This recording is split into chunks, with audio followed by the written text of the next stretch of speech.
La Iglesia de Cristo de El Salvador presenta su programa Lea la Biblia. Quédese con nosotros. La Iglesia de Cristo en El Salvador anuncia el desarrollo de las campañas evangelísticas simultáneas 2019. Del martes 15 al sábado 19 de octubre, contaremos con el apoyo evangelístico del Instituto VICA de Guatemala. Si su congregación desea participar y tener jóvenes de VICA asignados como apoyo evangelístico, escríbanos o llámenos al 7335-3888. Entra en la presencia del Señor con gratitud y alza tu voz con júbilo. Da gloria y honra y alabanza al Señor, oh Cristo. La Biblia declara en Apocalipsis 14 versículos 1 al 5. Después miré, y he aquí el Cordero estaba en pie sobre el monte de Sión, y con él 144,000, que tenían el nombre de él y el de su Padre escrito en la frente.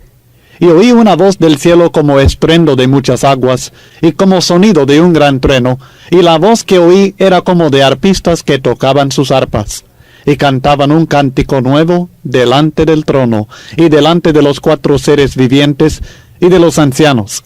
Y nadie podía aprender el cántico sino aquellos 144,000 que fueron redimidos de entre los de la tierra. Estos son los que no se contaminaron con mujeres, pues son vírgenes. Estos son los que siguen al Cordero por donde quiera que va. Estos fueron redimidos de entre los hombres como primicias para Dios y para el Cordero, y en sus bocas no fue hallada mentira, pues son sin mancha delante del trono de Dios. Los 144,000.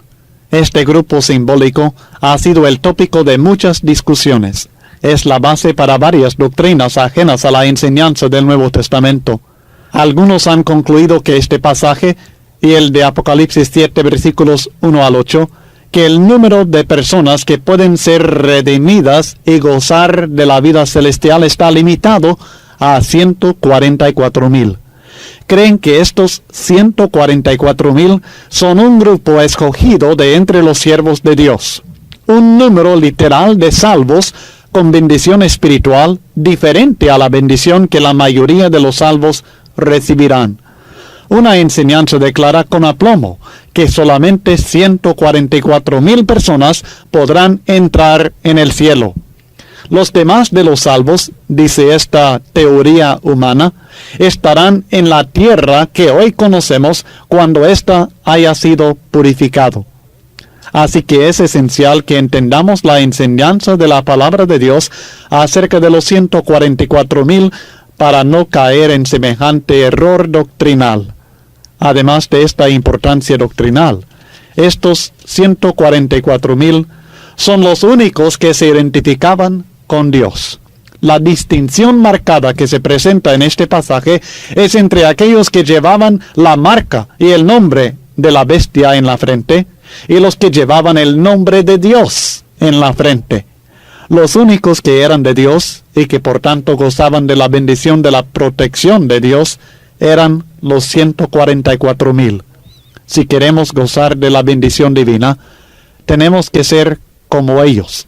O mejor dicho, tenemos que ser uno de ellos. ¿Quiénes son? ¿Es usted uno de los 144,000? ¿Cómo podemos identificar a estos siervos de Dios? Apocalipsis 14 versículos 1 al 5 nos presenta una descripción adecuada en términos simbólicos para que podamos identificar fácilmente a los 144,000 que en este texto cantaban el cántico nuevo de la redención y la victoria en Cristo Jesús. Es el pueblo de la victoria, los siervos fieles de Dios. Lo primero que nos revela nuestro texto en cuanto a los 144,000 es que ellos son los que fueron redimidos de entre los de la tierra. Apocalipsis 14, versículo 3. Así que los 144,000 son los redimidos, los que Cristo ha libertado del pecado, la humanidad está dividida en solamente dos grupos: los redimidos y los esclavos del pecado. Todo aquel que hace pecado, esclavo es del pecado. Juan 8:34. Ya que todos los hombres han pecado, todos necesitan de un libertador, un redentor. Y Cristo Jesús ha derramado su sangre preciosa para hacer posible esta libertad para todos los hombres que la busquen en Él. Es por medio de su sangre y la limpieza y libertad que recibimos por ella que llegamos a formar parte de los 144,000 que fueron redimidos de entre los de la tierra, sabiendo que fuisteis rescatados de vuestra vana manera de vivir, la cual recibisteis de vuestros padres, no con cosas corruptibles como oro o plata, sino con la sangre preciosa de Cristo, como de un cordero sin mancha y sin contaminación. 1 Pedro 1, versículos 18 al 19. Por supuesto, esta redención no se recibe sin hacer algo. Uno tiene que manifestar fe en el sacrificio de Cristo. A Saulo de Tarso, cuando estaba todavía en la esclavitud por sus pecados, el mensajero de Dios le exhortó: ahora pues, ¿por qué te detienes? Levántate y bautízate y lava tus pecados, invocando su nombre. Hechos 22, versículo 16. La sangre de Cristo, el precio de nuestra redención, se aplica a nosotros cuando por fe en Cristo somos bautizados para lavar nuestros pecados. Así que los 144,000 han sido bautizados para perdón de sus pecados. De esta manera, han sido redimidos por la sangre de Cristo. Son los salvos. No algunos de los salvos, sino todos los salvos en Cristo Jesús. No son un grupo especial de entre los salvos, son todos los que han sido redimidos de entre los de la tierra. Cuando el texto dice que fueron redimidos de entre los de la tierra, está expresando la separación de los redimidos en cuanto al mundo. No quiere decir, sin embargo, que habían salido de la tierra. No salieron del mundo literalmente, sino que fueron separados moral y espiritualmente para el servicio de Dios. Como Cristo declaró a sus apóstoles en Juan 15, versículo 19, si fuerais del mundo, el mundo amaría lo suyo, pero porque no sois del mundo, antes yo os elegí del mundo, por eso el mundo os aborrece. Juan 15, 19. Los redimidos ya no son del mundo porque han sido redimidos de entre el mundo para la gloria de Dios. Estos son los 144,000, los redimidos de Dios. El resto de la humanidad es de este mundo. Además, nuestro texto dice que los 144,000 son los que no se contaminaron con mujeres, pues son vírgenes. Es decir, que están libres de impureza espiritual, moral y doctrinal. Hay dos textos en el Nuevo Testamento que nos ayudan a identificar con plena seguridad a estos vírgenes simbólicos. Pero debemos recordar que se trata de un símbolo. Estas personas no son literalmente vírgenes en el sentido físico. La palabra dice en 2 Corintios 11, versículo 2, porque os celo con celo de Dios, pues os he desposado con un solo esposo, para presentaros como una virgen pura a Cristo. Esta condición de estar dedicado completamente al Señor, de ser desposado con un solo esposo, Cristo Jesús, es la que la visión describe con el símbolo de vírgenes.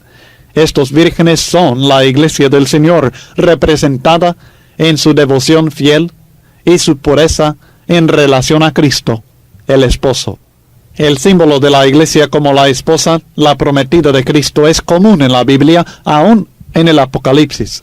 Pablo escribió a los cristianos en Éfeso: maridos, amad a vuestras mujeres, así como Cristo amó a la iglesia y se entregó a sí mismo por ella para santificarla, habiéndola purificado en el lavamiento del agua por la palabra, a fin de presentársela a sí mismo, una iglesia gloriosa, que no tuviese mancha, ni arruga, ni cosa semejante, sino que fuese santa y sin mancha. Efesios 5, versículos 25 al 27. Cristo espera recibirnos santificados, sin mancha ni arruga, como vírgenes, cuando en el día final tomamos nuestro puesto eterno como esposa del Cordero. Si queremos asegurarnos de este puesto al lado del Cordero, tenemos que purificarnos para que Él nos reciba en aquel día. Más adelante en nuestro estudio veremos en contraste con estos vírgenes la gran ramera que participaba en toda clase de inmundicia y que fue destruida por el juicio de Dios por su inmoralidad y desobediencia a la voluntad divina. Pero los 144,000, la Iglesia Santa de Cristo Jesús, están seguros de la victoria como esposa fiel del Cordero. ¿Quiénes son los 144,000? Son los redimidos.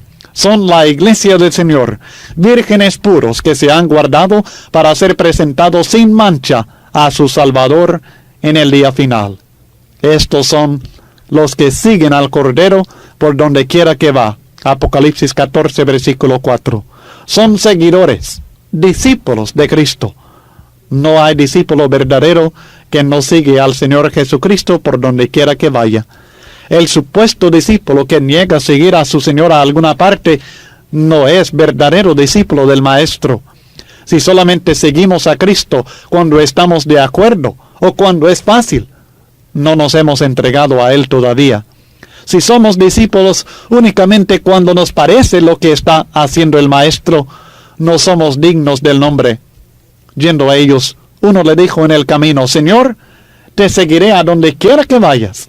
Y le dijo Jesús: las zorras tienen guaridas y las aves de los cielos nidos, mas el Hijo del Hombre no tiene dónde recostar la cabeza. Y dijo a otro: sígueme. Él le dijo: Señor, déjame que primero vaya y entierre a mi Padre. Jesús le dijo: deja que los muertos entierren a sus muertos, y tú ve y anuncia el reino de Dios. Entonces también dijo otro: te seguiré, Señor, pero déjeme que me despida primero de los que están en mi casa. Y Jesús le dijo: ninguno que poniendo su mano en el arado mira hacia atrás es apto para el reino de Dios. Lucas 9, versículos 57 al 62. ¿Enseñanzas duras? ¿Requisitos difíciles de cumplir? Ciertamente. Pero este es el costo de ser discípulo de Cristo Jesús. Este es el precio que tiene que pagar para ser parte del grupo que simbólicamente se llama los 144,000. ¿Es usted realmente discípulo de Cristo? ¿Está dispuesto a hacer lo que Él manda? ¿Lo sigue por donde quiera que le guíe? Seguir, servir, obedecer. Estas son las obras del discípulo. ¿Es usted realmente discípulo del Señor? Si lo es, también es parte de los 144,000, la iglesia verdadera del Señor. Si no, lamentablemente queda fuera de este grupo bendito que está seguro de la salvación eterna y la protección del Señor en todo momento. Así que hágase discípulo de Cristo hoy mismo. De corazón entra en la presencia del Señor con gratitud y alza tu voz con jubilosa gloria y honra y alabanza al Señor, oh Cristo, nombre sin igual, la gloria y honra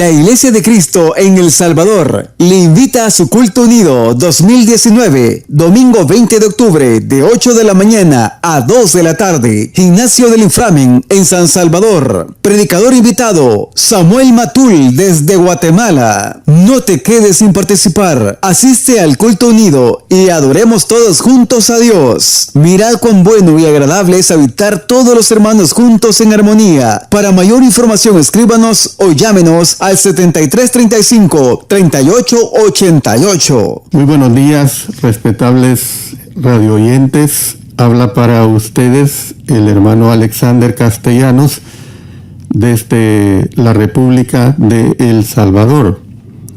Nuevamente quiero continuar con ustedes hablando sobre el tema acerca de la Iglesia de Cristo Jesús.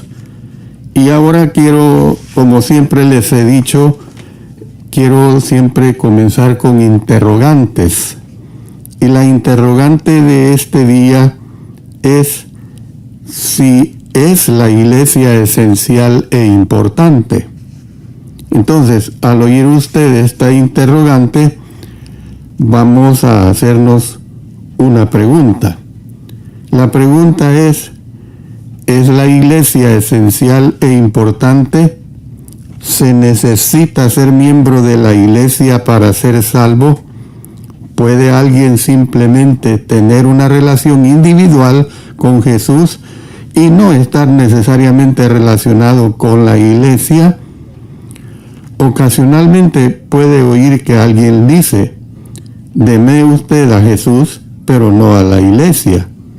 O puede también oír que alguien dice que no es esencial ser miembro de la Iglesia para ir al cielo. Pero, ¿son verdaderos estos comentarios?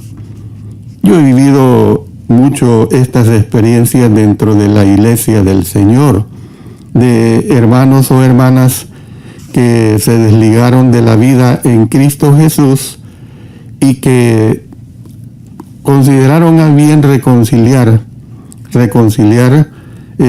o sea, volver al camino del Señor.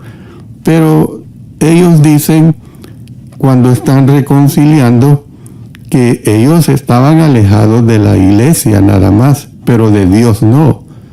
Esta es una concepción totalmente errónea, o es una actitud totalmente errónea. Y usted me va a comprender mejor cuando escuche el estudio que le estoy presentando.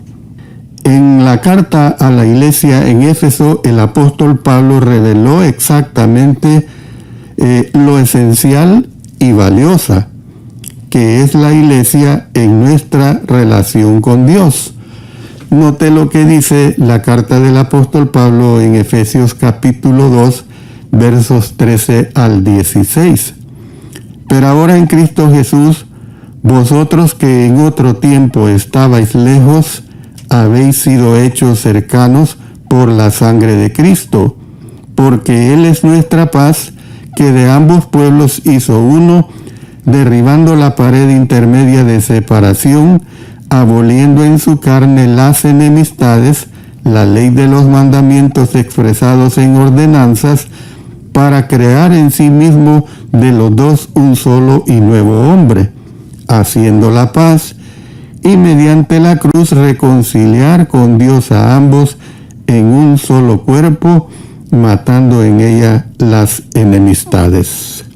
Según el apóstol Pablo, la Iglesia ha eliminado la división y separación que una vez existía entre Dios y la humanidad, como también entre los judíos y gentiles.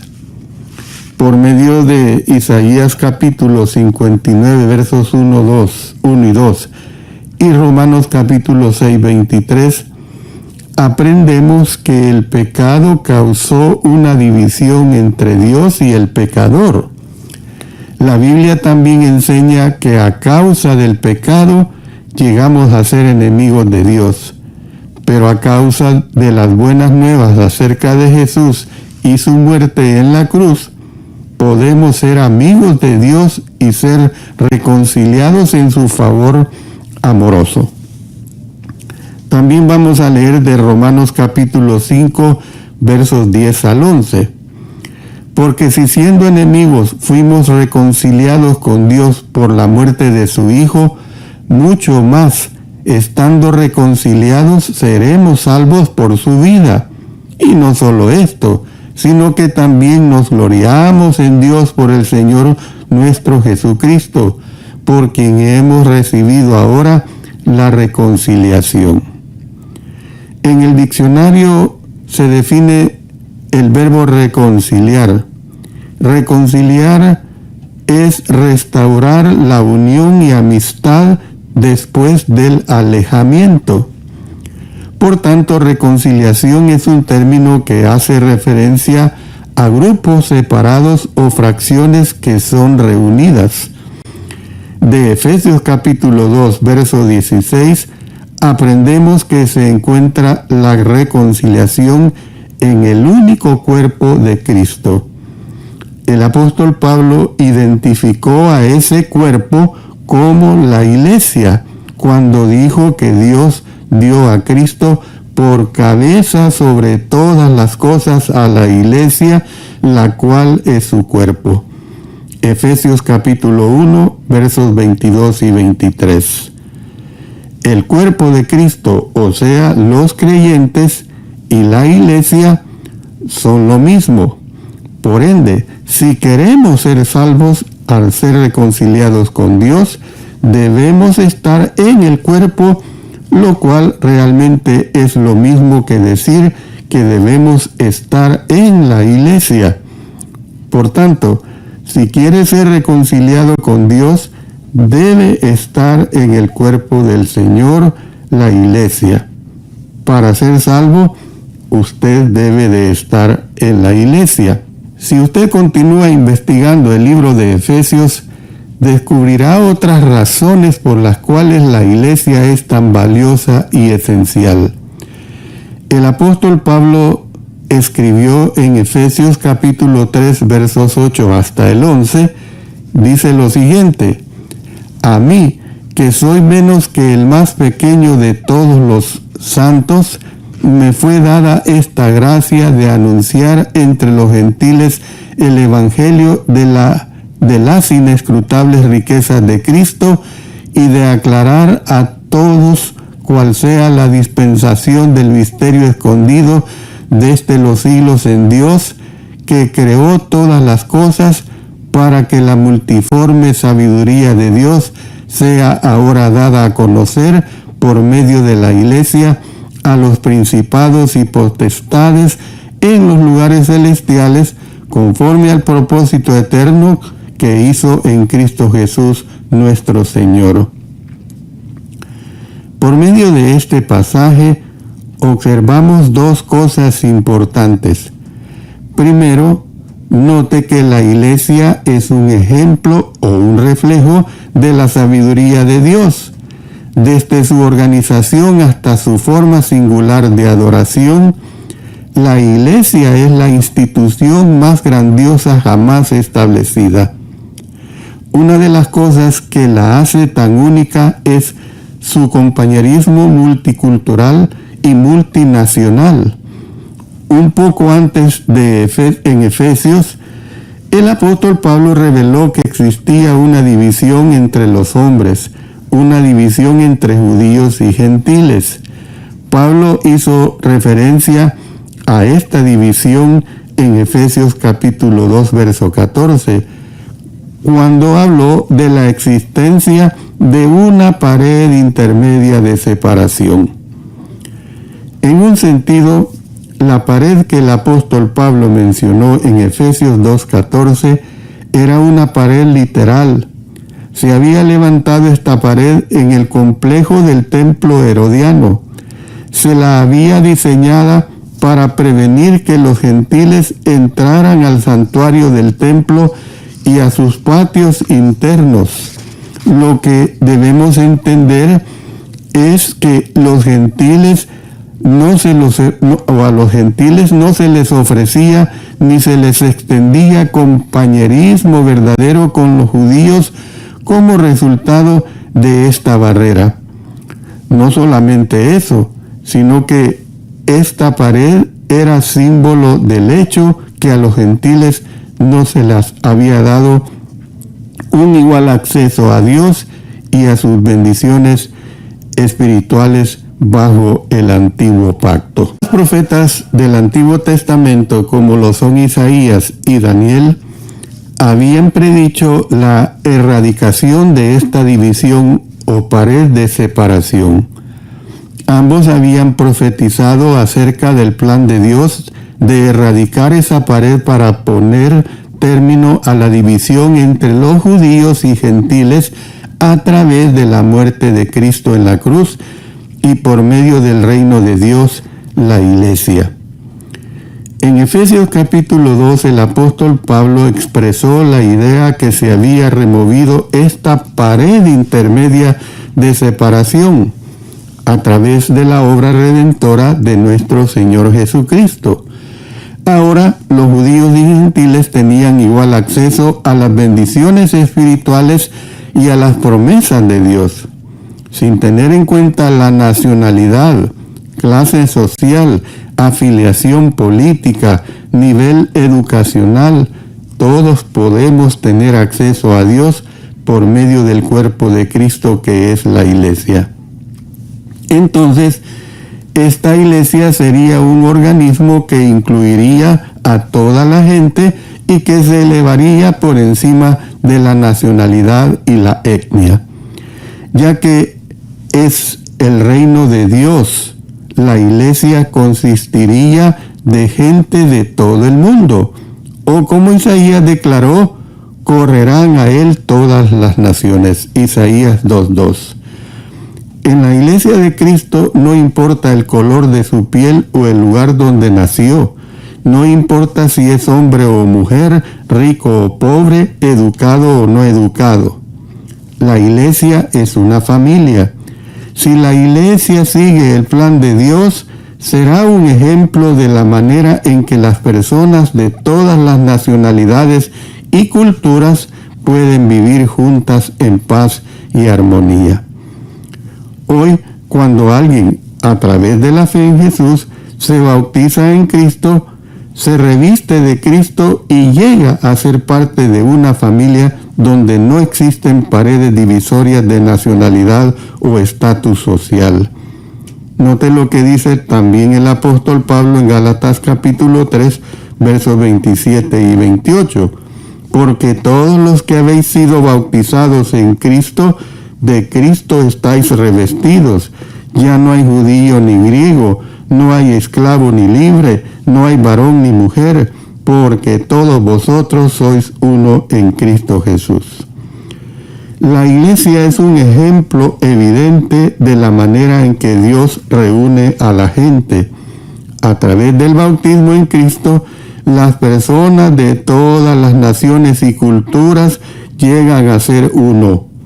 Llegan a ser parte de una hermandad que carece completamente de estatus económico o posición política. Como una familia, la Iglesia exhibe interés mutuo y se preocupa por todos sus miembros. Según la Biblia, la Iglesia es un ambiente donde existe un corazón común y un espíritu de amor. La Iglesia es un refugio de felicidad y buena voluntad, especialmente para aquellos cuyas familias les han abandonado o tratado mal. La Iglesia está compuesta de muchos hermanos, hermanas, padres y madres que acogen y cuidan de sus hijos espirituales. La Iglesia realmente refleja la multiforme sabiduría de Dios y nosotros debemos agradecer a Dios por ella. Pero la Iglesia no solamente refleja la sabiduría de Dios. Nosotros aprendemos en Efesios 3:11 que la Iglesia es esencial ya que ha estado siempre en el propósito eterno de Dios.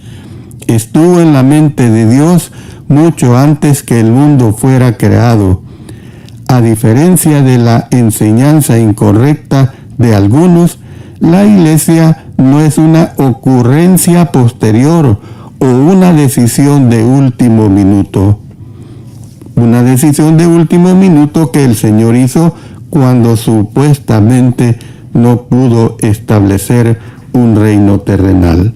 Vamos a seguir hablando en el siguiente programa acerca de este tema tan importante de lo que es la iglesia del Señor Jesucristo.